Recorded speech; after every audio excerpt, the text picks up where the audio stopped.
Paddy ప్రొక్యూర్మెంట్లో procure చేయలేదనే complaints రాకోకుండా అధికారులు తగు చర్యలు తీసుకోమని చెప్పేసి కూడా ముఖ్యమంత్రి గారు చాలా స్పష్టంగా చెప్పారని చెప్పేసి మనం చేస్తాం.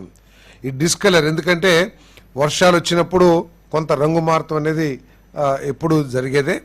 రంగు మారినా కూడా ధాన్యాన్ని పూర్తిగా కొనమని చెప్పేసి ముఖ్యమంత్రి గారు స్పష్టంగా ఆదేశాలు ఇచ్చారు.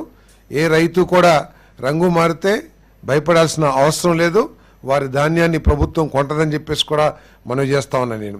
ఒకవేళ లాస్ ఈ వర్షాల మూలంగా లాస్ తక్కువ ఉంటే గనక అది రాష్ట్ర ప్రభుత్వమే భరిస్తుందని చెప్పేసి, అదేవిధంగా పెద్ద ఎత్తున నష్టం ఏదైనా జరిగి ఉంటే గనక ఈ డిస్కలర్ ద్వారా కానీ వేరే ద్వారా కేంద్ర ప్రభుత్వ సహకారం కూడా తీసుకుని నష్టపరిహారాన్ని అందిస్తామని చెప్పేసి ముఖ్యమంత్రి గారు చెప్పారు. కాబట్టి రైతులకి ఎటువంటి ఇబ్బంది లేకుండా ఈ ప్రభుత్వం అన్ని చర్యలు తీసుకుంటుందని చెప్పేసి మనం చేస్తాను.